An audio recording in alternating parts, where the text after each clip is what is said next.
sekali hari ini di hari Jumat bisa kembali berjumpa dengan Bapak Ibu Saudara dalam Morning Devotion.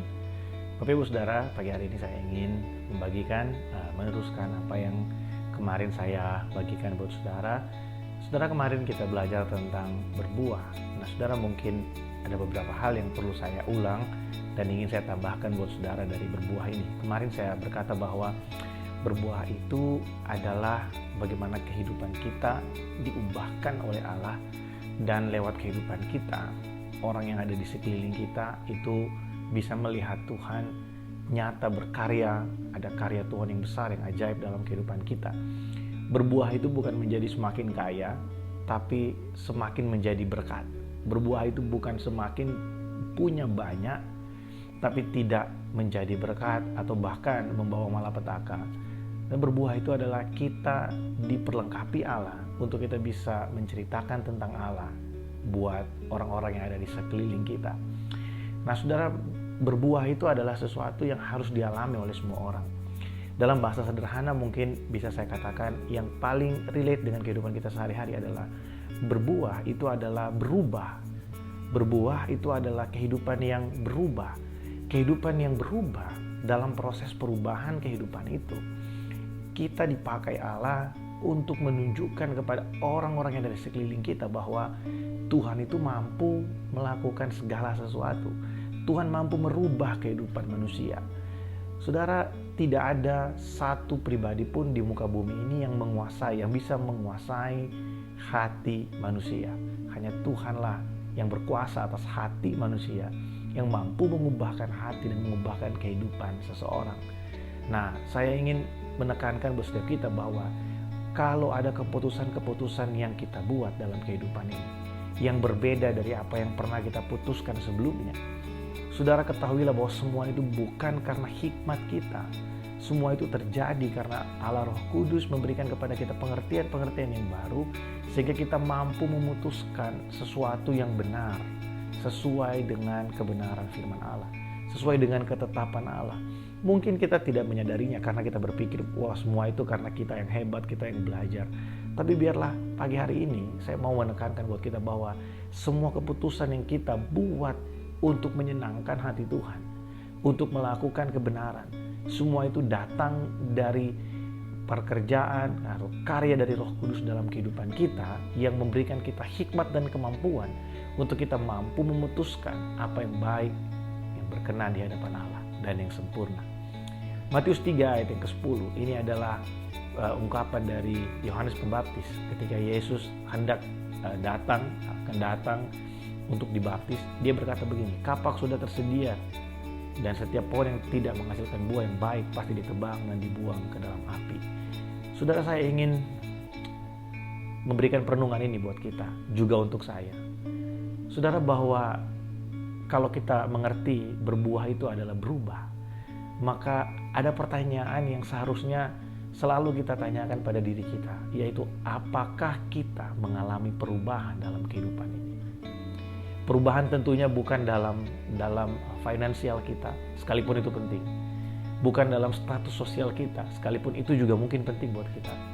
Tapi perubahan dalam pengiringan kita kepada Tuhan, perubahan dalam attitude kita kepada Tuhan, perubahan dalam cara kita menyembah Tuhan, perubahan dalam cara kita melihat segala sesuatu yang ada di dalam kehidupan ini. Apakah kita masih melihat dengan cara pandang yang sama dengan orang dunia yang tidak mengenal Allah? Atau kita telah berubah dengan satu paradigma yang baru, kita melihat segala yang terjadi dalam kehidupan ini dari sudut pandang kerajaan Allah? Saudara, karena perubahan itu penting. Perubahan itu harus terjadi dalam kehidupan kita.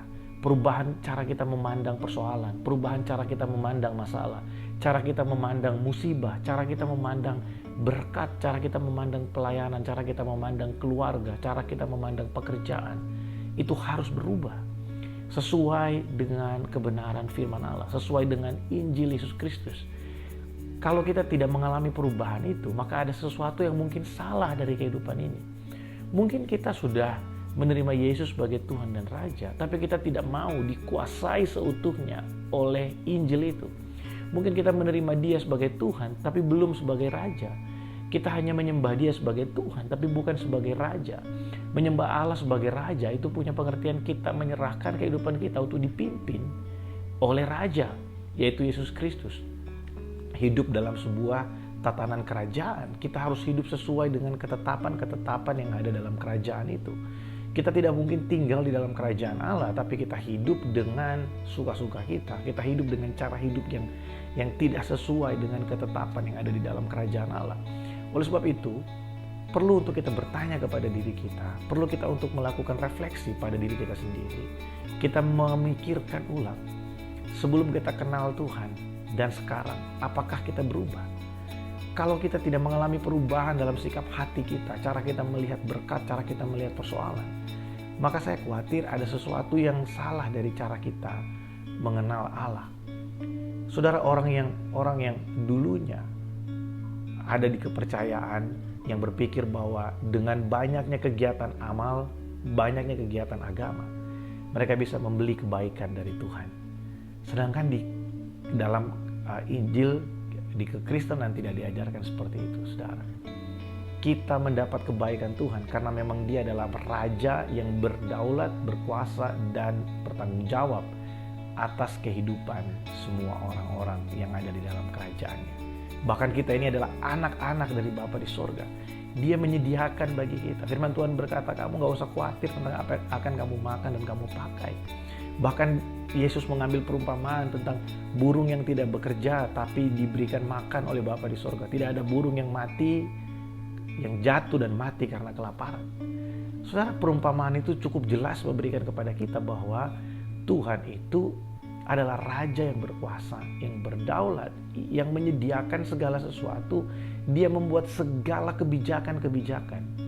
Kalau dalam bahasa pemerintahan, Tuhan membuat kebijakan-kebijakan dalam kehidupan kita untuk mendatangkan kesejahteraan bagi kita, saudara. Peraturan yang Tuhan berikan, ketetapan yang Tuhan berikan, bukan untuk menambah penderitaan kita, tapi semua ketetapan dan peraturan yang Tuhan berikan itu Tuhan membuat semuanya itu untuk mendatangkan damai sejahtera bagi kita, mendatangkan kesejahteraan bagi kita. Kalau orang yang sebelum mengenal Yesus Kristus Tuhan sebagai Raja dalam kehidupannya, mungkin berpikir bahwa untuk bisa menikmati persekutuan dengan Allah, menikmati persekutuan dengan Tuhan, harus melakukan banyak sekali ritual ini dan itu. Tapi di kekristenan tidak diajarkan seperti itu. Kita perlu untuk mengalami perubahan dalam cara kita memandang segala sesuatu menjadi sesuai dengan kebenaran firman Allah. Makanya Paulus cukup jelas menuliskan buat kita, ya, janganlah engkau menjadi serupa dengan dunia ini. Maksudnya janganlah engkau setuju dengan apa yang dikatakan oleh orang dunia ini dalam cara mereka memandang segala sesuatu, tapi berubahlah oleh pembaruan budimu, berubahlah oleh pembaruan cara kita melihat, menilai segala sesuatu. Kalau dulu buat kita bencana itu adalah hukuman dari Allah, sekarang kita bisa lihat bahwa bencana itu datang, mungkin terjadi dalam hidup kita. Waktu gempa bumi terjadi, waktu banjir besar terjadi, mungkin kita sekalipun orang percaya, ya, ada banyak orang percaya yang mengalami. Waktu COVID-19 terjadi, ada banyak hamba-hamba Tuhan yang meninggal. Apakah itu berarti penghukuman? Tidak. Kita melihat bahwa memang Tuhan memakai semuanya itu untuk berbicara kepada masing-masing pribadi, secara khusus kepada setiap orang. Mungkin ada sesuatu yang ingin Tuhan sampaikan, atau itu adalah cara Tuhan untuk membawa mereka mengalami kemuliaan, berjumpa pribadi, lepas pribadi dengan Tuhan, muka dengan Tuhan. Saudara, hukuman atau bencana itu terjadi untuk orang benar supaya membawa kita kembali kepada Allah. Tapi untuk orang fasik itu untuk menghancurkan mereka. Nah, saudara, kita perlu belajar dan kita perlu mempertanyakan ini pada diri kita sendiri. Apakah kita mengalami perubahan? Atau kalau kita kembali kepada tema kita, apakah kita mengalami berbuah dalam kehidupan ini? Saudara, karena buah itu harus nyata dari kehidupan kita. Perubahan itu harus terjadi dan nyata dalam kehidupan kita. Mungkin kita tidak menyadari bahwa kita ini berubah. Tapi orang yang paling dekat dengan kita, yang ada di ring satu kehidupan kita, suami, istri, anak-anak kita, mereka lah orang yang paling tahu apakah kita berubah atau tidak. Saya secara pribadi yang paling tahu saya berubah atau tidak itu istri saya, ya, mama saya. Mereka adalah orang-orang yang dekat dengan saya dan mereka tahu apa yang terjadi dalam kehidupan saya. Saudara, biarlah kita terus merenungkan ini. Saya rindu supaya setiap kita belajar, karena hari-hari ini ada banyak sekali kita mendengarkan pengajaran. Ya, saya paham. Mungkin karena keadaan yang semakin sulit, keadaan yang semakin menekan, ya, keadaan yang semakin tidak menentu. Orang seolah-olah digiring untuk mencari Tuhan supaya mendapatkan sesuatu yang mungkin berguna untuk penghidupan yang sedang kita jalani hari ini. Tapi saya ditaruhkan oleh Tuhan untuk berbicara ini buat saudara. Mari kita mengejar apa yang bukan hanya akan habis selama kita ada di dunia ini. Saudara, buah yang kita hasilkan di bumi ini. Firman Tuhan berkata, Tuhan mau kita berbuah dan buah itu tetap. Tuhan mau kita berubah dan perubahan itu tetap. Kita disempurnakan dari hari ke hari. Kita mengalami progressive sanctification. Itu kita berbuah dari hari ke hari. Ada perubahan-perubahan yang terjadi di dalam dan itu termanifestasi keluar.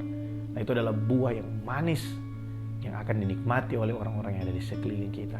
Pada akhirnya kita akan melihat, kita akan mendengar bagaimana nama Allah ditinggikan lewat kehidupan setiap kita. Saudara, mari kita berbuah bagi kerajaan Allah. Tuhan Yesus memberkati.